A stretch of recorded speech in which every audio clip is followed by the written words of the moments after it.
The athletic house closed, and we've had an empty block here for a long time. A lot of things have been thought about here. At one point in time, we were going to have a combination movie theater and transit center, and that went away. And we worked hard to come up with some different ideas. We did get the movie theater opened. We worked hard with Knox Heritage, and that's where Finbar and Kim Trent come back into play to save this block. And we saved it for just such a day as this, and that's why it's important to be here today. Because today we're preserving some of downtown Knoxville's most significant historic buildings, and they are significant not only architecturally, but they're significant in the hearts of generations of Knoxvillians who went to the S&W, who bought their basketballs athletic house, and I know Ron Childress' architectural offices were in here, and he's near and dear to the heart of Knox Heritage as one of our founders. And we could not have been here, as John said, without the help of Mayor Haslam. He really took a leap for us at a time when there was a drumbeat to get this theater built, and he hit the pause button, and that enabled us to all come together and come up with the best ideas that we could have. I want to thank Bill Lyons for keeping the lines of communication open. There were a lot of coffees and a lot of talking that went on through this whole thing. And then the 500 Block Task Force, the group of volunteers who came together to come up with a design solution that made this entire thing possible, and especially Ferris Eade, who jumped into theater design for the first time and did an outstanding job and made all of this fit into a very confined space. And finally, I want to thank John Craig for having the passion and the vision and the courage to take this on, because this was a big project that wasn't a done deal when they first stepped up to the plate, and so we're really thrilled that they had the vision for this and that he's bringing it into reality today. You know, we're really blessed in downtown right now. You know, we don't want to diminish the fact that folks are feeling a lot of pain in the current economy, but downtown is having an incredible few months. And really, I think what you're seeing with various openings, we had a grand opening for Rita's Ice over on the square a couple of weeks ago. New pizza place down on the 700 block just had a soft opening yesterday. The Square Room and Cafe 4 are opening up. The Holston right next to us here has just been occupied. And then we've got this project. And really what you're seeing, I think, is the return on investment that the city's made in downtown over the past 5 to 10 years with the renovation of Market Square, the building of the Market Square parking garage, and the cinema project. All of those things were intended to help spur exactly this kind of an announcement. And all of the businesses that we're talking about today and the other ones that have opened up around in the Market Square district are all bringing jobs through construction, through design, through all the ancillary services and suppliers, but also direct jobs in those businesses. And so that's what this is really about. You know, the investment that was made when times were really good is really paying off now that we really could use the additional help. So, you know, if you look at this 6 to 8 month period, what's amazing is I think we've got more renovated, occupied space that's coming online in this 6 to 8 month period than probably any other time in downtown's history. And it's all in existing buildings that are being rehabbed, and a lot of it is new businesses or existing businesses that are expanding by moving downtown. So it's really an exciting time, and we're thrilled to be here. But Alan and Cheryl Murray are going to be opening Culotta Gelato in the street level space down here, and as I said, they have hung in the longest of all of the folks we've been working with, so we appreciate their perseverance. And I'd like to bring Cheryl up just to tell you a little bit about the business.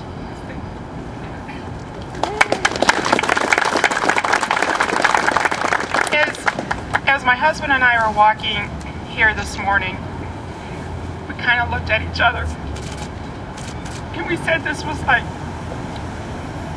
the point of no return. We've worked on this for so long.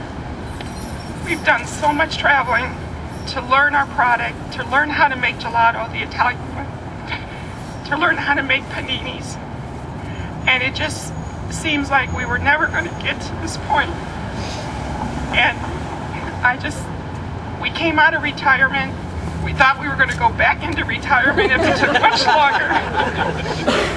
But we are so blessed. We love Knoxville. We love downtown. We have totally dedicated ourselves to this. We will be employing probably about 25 employees. We will be working with Austin East High School with their culinary class. We'll have a work-study program with them. And I just have to thank you. We're so blessed.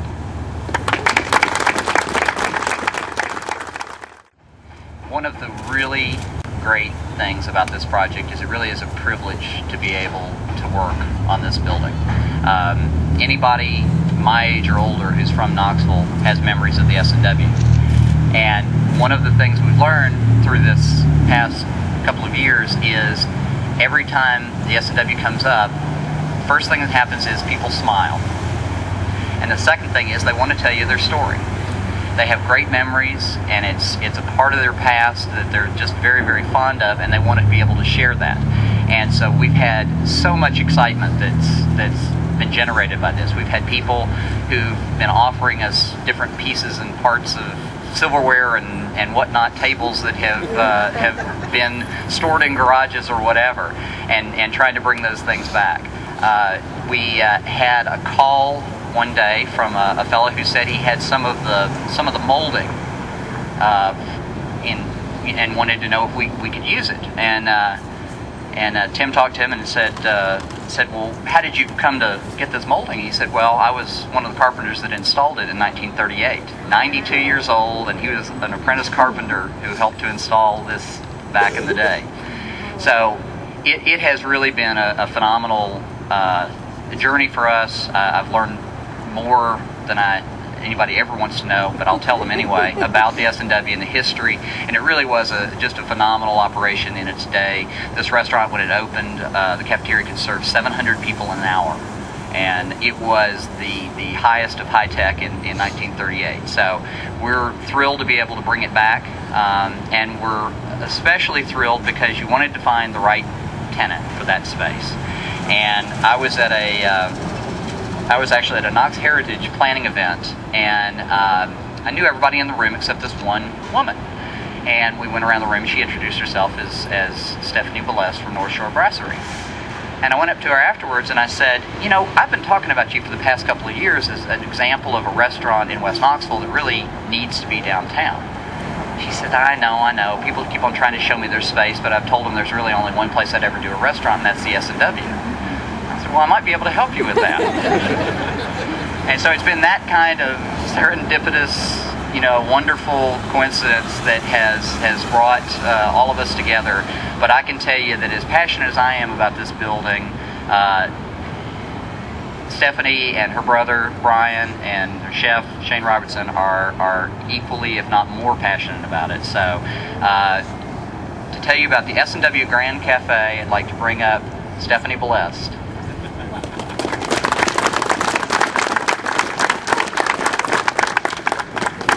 Wow, I can't believe we're finally here. It seems like we've been working on this for so long, and we are so excited that we're standing here this morning. Yeah, when we came to Knoxville 4 years ago, we fell in love with this building from the exterior, had never been inside of it, and downtown Knoxville wasn't ready 4 years ago for this. And we weren't ready for this 4 years ago. So we started with the North Shore Brasserie out in West Knoxville, and it's been wonderful. Knoxville's been wonderful to us. We've met so many great people in this town who have supported us, and when this project became a possibility, it was just unbelievable. I never thought this building would still be here 4 years later. And we feel so honored that John, Tim, and Mike gave us the opportunity to show us our vision for this building. We love classic food. We want to bring classic food back to the S&W. We hope that we can do this building justice and create something special for Knoxville, something unique for this city, because it's been so good to us, and we're so excited, and thank everybody who has supported us at the Brasserie, and next year is going to be a really exciting time downtown. Thank you.